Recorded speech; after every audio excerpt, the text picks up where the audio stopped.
Hi and welcome back to my channel Raw Ideas. දැන් Vietnam යුද්ධයේදී ඇත්තටම වෙච්ච විශේෂ සිදුවීමක් තියෙනවා. ඒ කියන්නේ දැන් ඔය නිව්යෝක් වල තියෙන කොලොම්බියා විශ්වවිද්‍යාලයෙන් වාර්ෂික ත්‍යාගයක් දෙනවා. ඒ ජනමාධ්‍යට සහ කලාව වෙනුවෙන් ඇමරිකාවේ ඒ ජනමාධ්‍යවේදීන් කරපු ශ්‍රේෂ්ඨ සේවය අගයලා වාර්ෂිකව ත්‍යාගයක් දෙනවා. ඒක තමයි ඔය පුලිට්සර් ත්‍යාගය කියලා කියන්නේ. මෙන්න මේ ත්‍යාගය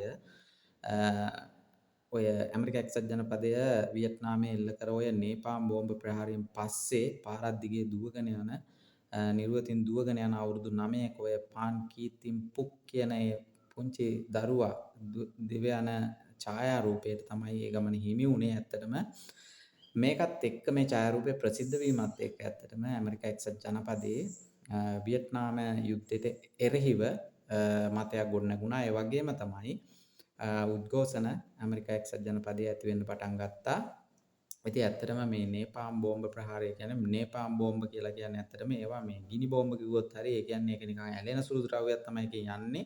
එතකොට ඒක ගෑවිච්ච තැන ඇලෙනවා වගේම ඒක ගින්දර ගන්නවා. මේවා විශේෂයෙන්ම පාවිච්චි කළා වියට්නාමයේ වනාන්තර විනාශ කරන්න සහ වියට්කොං වරුන්ගේ සැඟවුණු ස්ථාන විනාශ කරලා දාන්න. ඉතින් දැන් අර පාන්තිකෙන් පුක් කියන එක්කෙනා දැන් සාම ක්‍රියාකාරණයක් විදිහට වැඩ කරනවා.